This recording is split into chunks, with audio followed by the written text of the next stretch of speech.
It's here. The long awaited, the much dredged up, the horrible, the lovely, the fantastic, the brilliant, the incredible Marvels has finally shown itself after being delayed not once, not twice, not 3 times, but 4 times over the past year. This was originally meant to be one of the ending videos from Phase 4, heading into Phase 5, which was meant to be this new hip generation of stuff coming out, and instead it was kind of treated as, well, like it is. Useless baggage that we have to skate over on thin ice. This movie could not possibly have a worse chance at being successful. It has absolutely everything going against it, from Disney Plus's previous movies to Disney Plus's previous TV shows. It has done nothing but leave the audience not wanting to go to the theaters. Now this is adverse to how Captain Marvel 1 came out, where it was crammed right between Infinity War and right at the end of Endgame. Yes, that's right. It had the best of chances and it managed to barely squeak out a profit with Captain Marvel, enough for a profit for them to go, you know what, let's greenlight a sequel, and then delay it and delay it some more. So the movie itself, is it actually that bad? Is it truly horrible? Well, quite frankly, you don't even need to ask me. If you have seen any of the trailers for the Marvels, you will know every single plot point of the movie, because they not only show the beginning of the movie, they don't show the middle of the movie, they show everything, including the post-end credit scenes. They show everything in the trailers. There is nothing left for the imagination. If you've seen the trailers, you've seen the movie. It starts off and they are going to see this lovely rip in space, sort of, and they touch that rip in space and they get phase changing abilities to somehow teleport across the cosmos to each other. Yes, that's right, the cosmos, which takes millions and millions of years for light to travel from one end of the universe to the other, can now happen in the click of your fingers, because they both use their powers at the same time. When I say both, I mean the trio use their powers at the same time, because these rules are kinda old timey-wimey, and I made a bingo card just for this movie, and we'll cross it off as we go through the movie. As you can see, this bingo card has some pretty weird things on it that shouldn't ever happen. And they're going to happen. For example, black girl magic. Uh-oh. Monica, you gotta fly. No. Black girl magic. This is what made me want to watch this film. In the final trailer for the Marvels, he says black girl magic. Black girl magic. I was completely aghast at this being uttered. I had to find out what the absolute weird context for the scene is, and guess what? It is exactly the same context as is shown in the trailer. We have our trio constantly switching places, and somehow our trio ends up with Monica Rambeau and Miss Marvel on Earth, and Miss Marvel is plummeting to the Earth, and Monica Rambeau doesn't know how to use her powers, and so she has to get a pep talk from Nick Fury, who inspires her by remarking, Black girl magic! And now this is where we start to hit one of the major problems with this film, which is editing. Because they have these characters constantly trading places at the exact same moment, the editor doesn't really know who to follow for the action. Do they go back in time and constantly just show all 3 scenes as they play out in real time? Or do they follow a specific character and follow it all the way through to the end and have one complete sort of through line? Well, they decide for neither of those approaches, and they instead just randomly edit. They just randomly swap between characters, swap between locations. There is no consistency for the audience to really feel grounded in the adventure. Instead, it just feels like a weird trailer. Because guess what? This sequence that you're seeing is from the trailer itself. It has not changed at all in the movie, including the incredibly awful backing music that is going on. It just sort of scrambles your brain because you're trying to work out what's going on the screen, but oh, it's too late, it's somewhere else, oh, too late, we're somewhere else, and it just feels like a trailer edit rather than the movie itself, which then of course leads to a odd deleted scene where it should be cutting between Miss Marvel and Monica Rambeau falling from the sky and her parents on the ground going, "Oh no, not my child, my precious child. She's going to splat on the ground and there's not a thing I can do, Monica can do, my husband can do, or Nick Fury. What are you doing to me, Nick Fury? You're the worst in the world." And then they swap and Carol hits the ground. And there is this weird ADR line that wasn't cut for some reason where he says, I quote, "It's okay. It's just Carol." Because Carol hits the ground at the speed of velocity, which is 9.2 meters per second. Maximum terminal velocity. She goes splat. Doesn't leave a crater on the ground. Doesn't do nothing to the earth. She just sort of hits the ground like she fell like a half a meter. Absolutely ridiculous. And this is the first act of the movie. It is 30 minutes of just bad editing and trying to work out in your head what is actually going on. So, what is going on? Well, you see, we have a villain who is apparently called Da-Ben. And Da-Ben has grilled teeth. That is literally their only personality trait.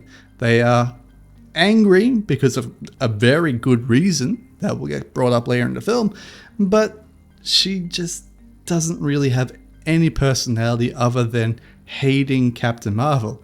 Now, this could be a really great villain track mind to go down if you keep it simple and keep it obvious, but they then muddy the waters completely instantly by giving her MacGuffins and MacGuffin sort of plot lines. So what's her MacGuffin? Her MacGuffin is the Nega Band. I mean, Celestial Bracelet. Check that off the list right there.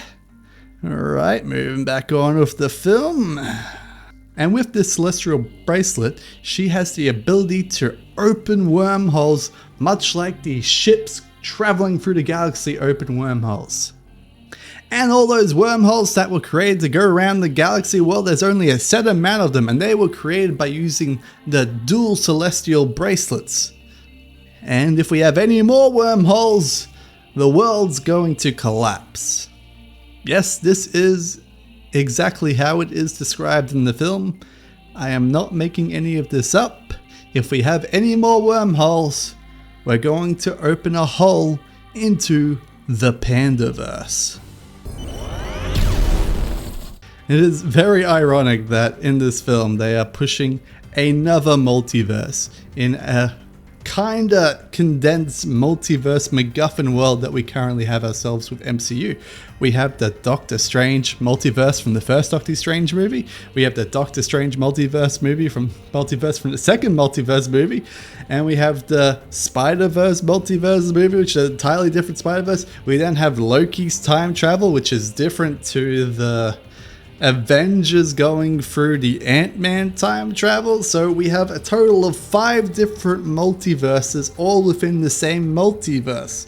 It is just too many multiverses. They're coming at me from everywhere.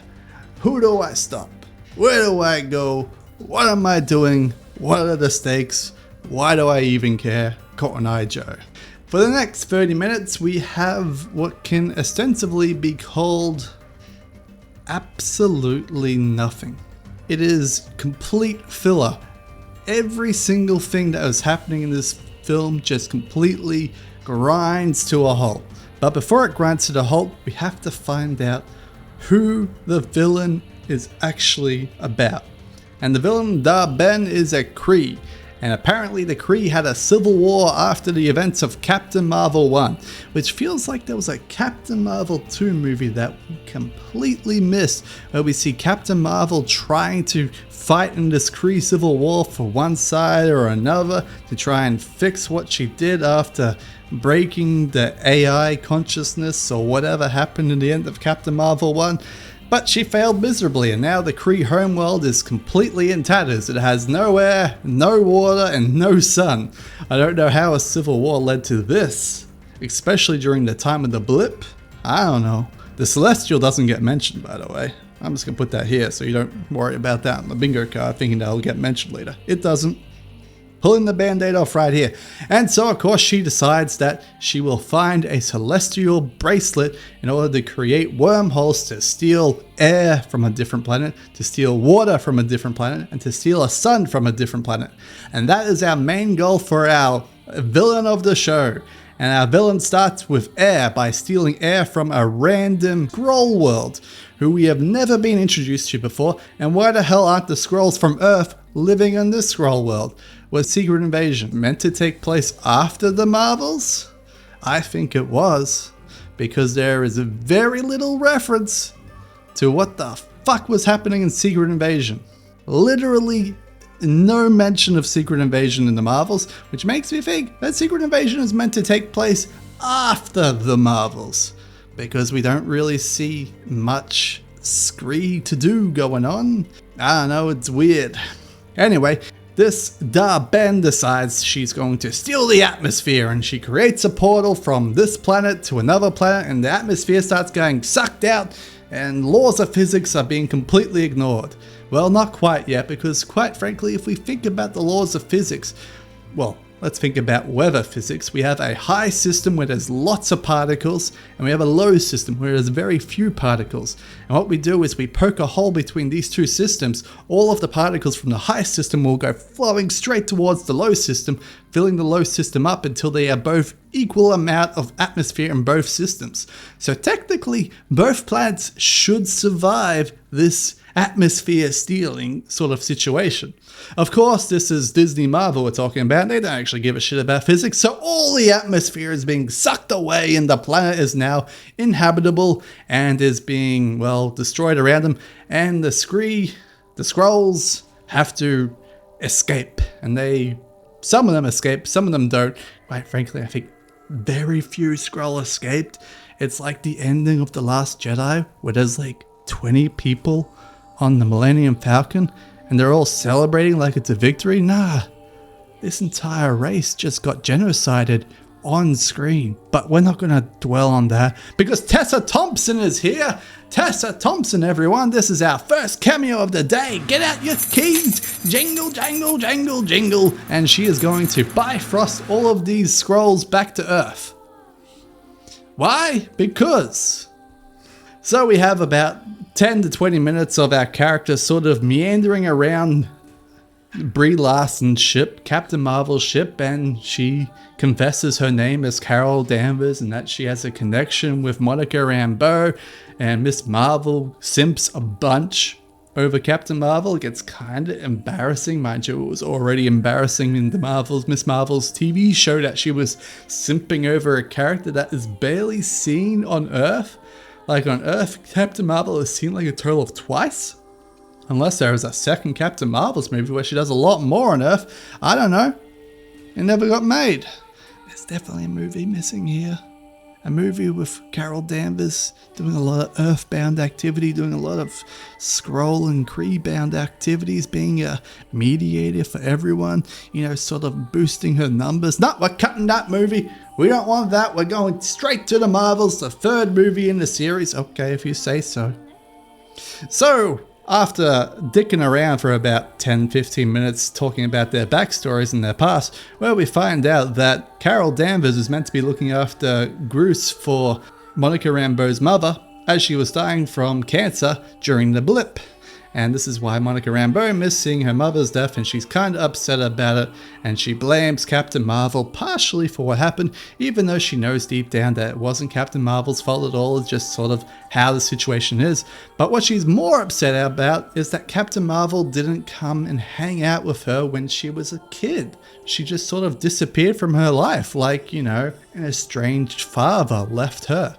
Now, this is obviously meant to be sort of like, hey, wink, wink, nudge, nudge. Maybe they were lesbians and they were meant to be dual mums for Monica Rambeau, but one of the mums sort of like ran away and never came back. Anyway, we're going to the next planet, and it's the Bollywood planet. And on the Bollywood planet, everyone sings instead of talking, and there's only one guy who's bilingual who can talk instead of singing. Yeah, we're just going to ignore this. Check it off the bingo board. All right, let's move on. And then we have a fight scene. Why do we have a fight scene? Because Disney mandates that we have a fight scene. Shouldn't they be talking out what's happening? Why the nah, we're having a fight scene. And so the Big Bad and Monica Rambeau and Captain Marvel CGI'd each other for a while.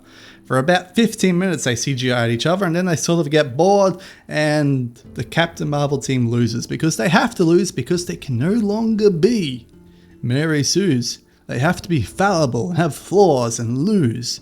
And they think they need to just lose for some reason. Now the reason why I say this doesn't really make a lot of sense is because Captain Marvel literally has the power to power a sun in the palm of her fists. The power of the sun in the palm of my hand. Now you may think this is hyperbole. This is not. She literally repairs a sun at the end of this film. So any sort of adversary to her, I don't quite really believe it. However, they do leave us a little bit of a nugget, which is going to be a nugget of hatred for us viewers later on. The main villain gets stronger when Captain Marvel and Monica Rambeau use their light-based powers on the celestial bracelet. Now me being a smart cookie that I am, I would stop using my light-based blasting beam powers to energize the celestial bracelet, giving the villain more power after this absolute failure. However, our intrepid trio of dimwits will not learn this lesson. They will instead continue to power up the enemy, causing a rip in the panderverse. Activating the pander stone now.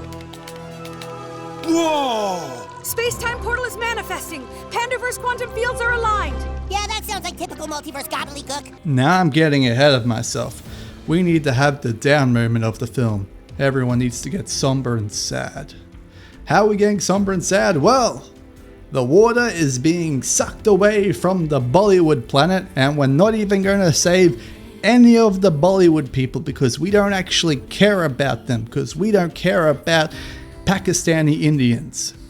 That's what the movie's telling me. I'm not telling you. This is what the movie's telling you.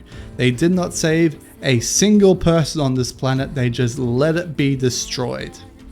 They saved the Skrulls though, because we care about green shape-changing monsters that live underneath the earth. I'm sensing a pattern here. Anyway, after failing this, we have our down moment where everyone is sort of upset that they keep losing. And so they go through a training montage to pep themselves up. They catch food in their mouth by trading places with powers. They do some jump rope and they have an all-round good time at the girls' play school.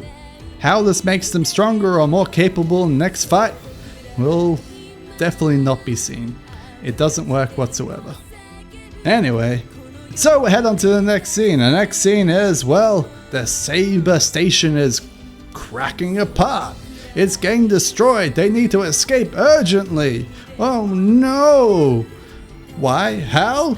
Shut up, audience. You don't get to know.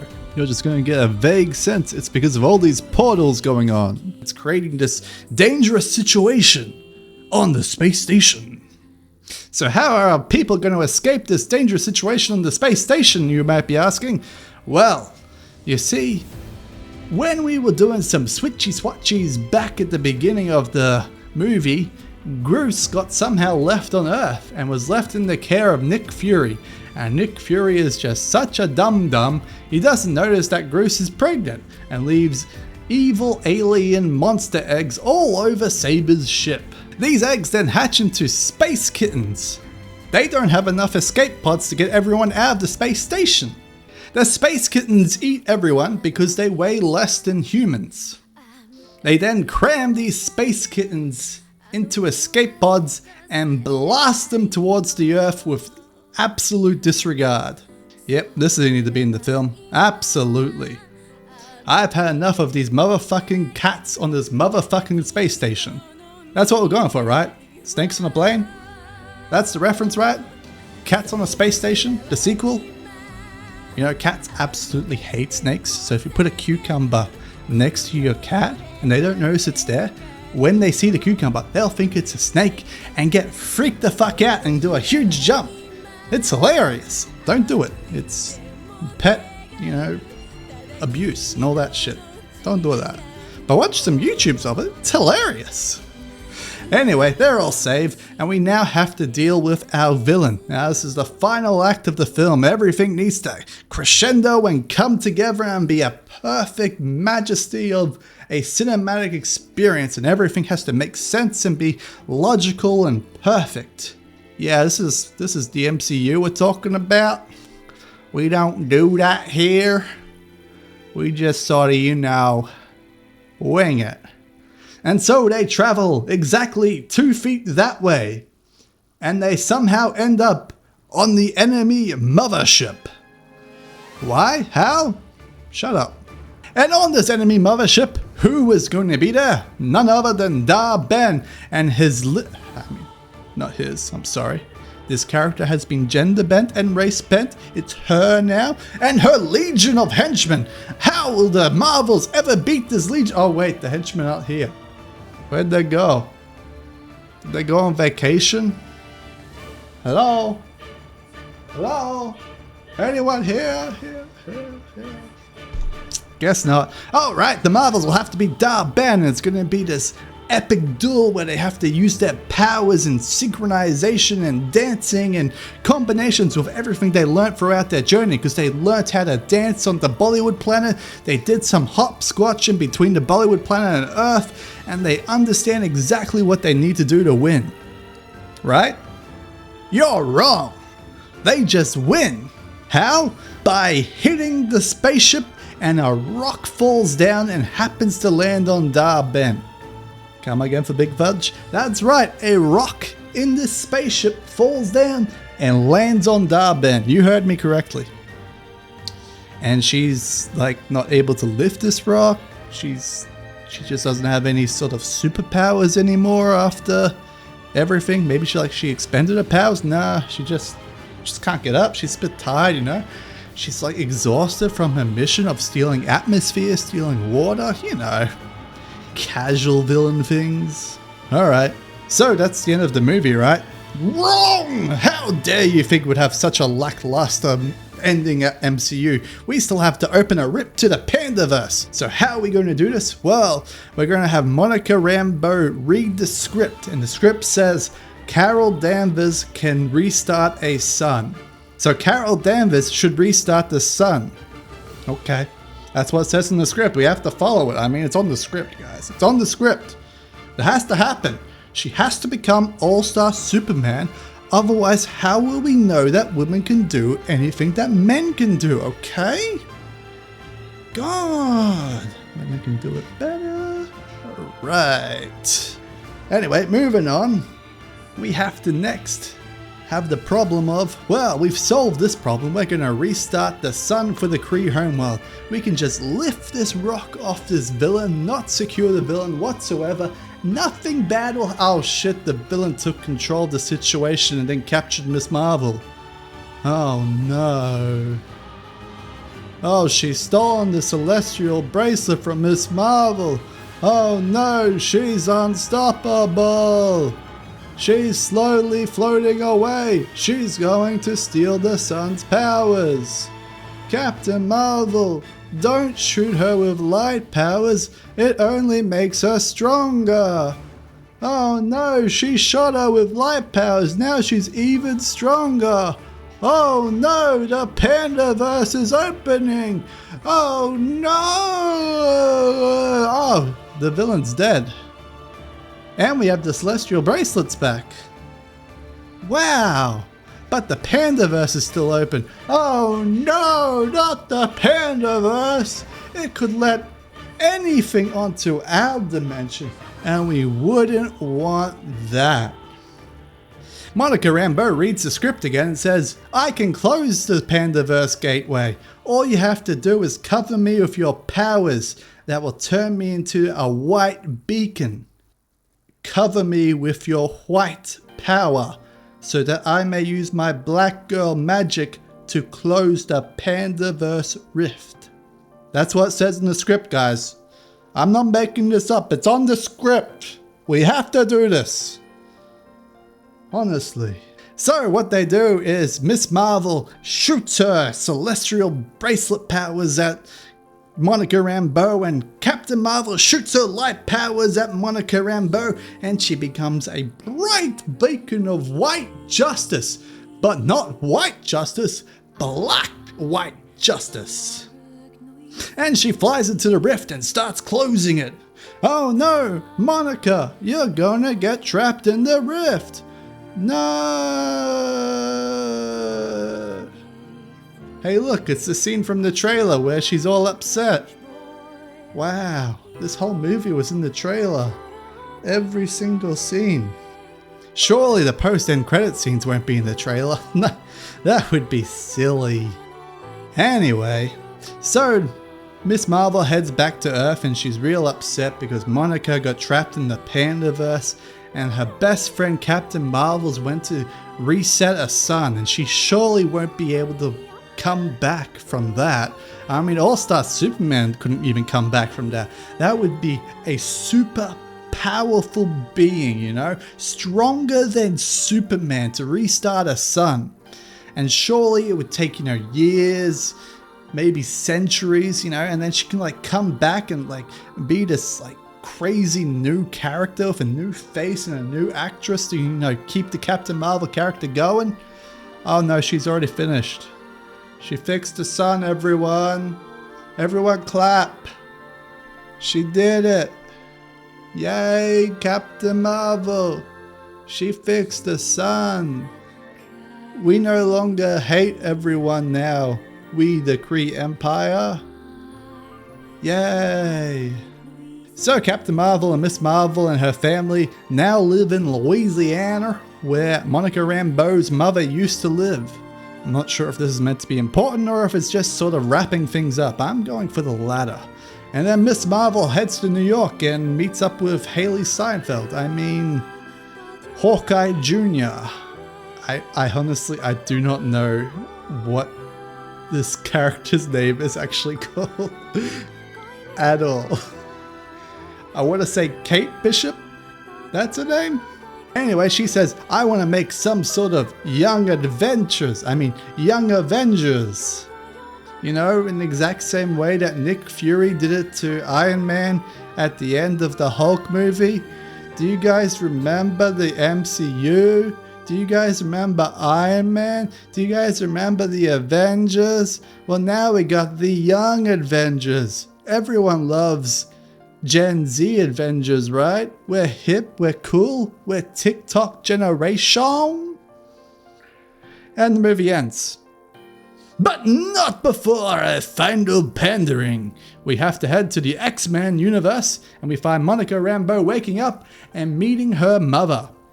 That's right, Monica Rambeau has met up with her mother in a different universe, who is called Binary. And guess what Monica Rambeau's hero name is? Spectrum. So we have Binary and Spectrum in the same fucking scene. Next we'll have Snowflake and Safe Space. I can't wait. They can be a part of the Young Avengers, right?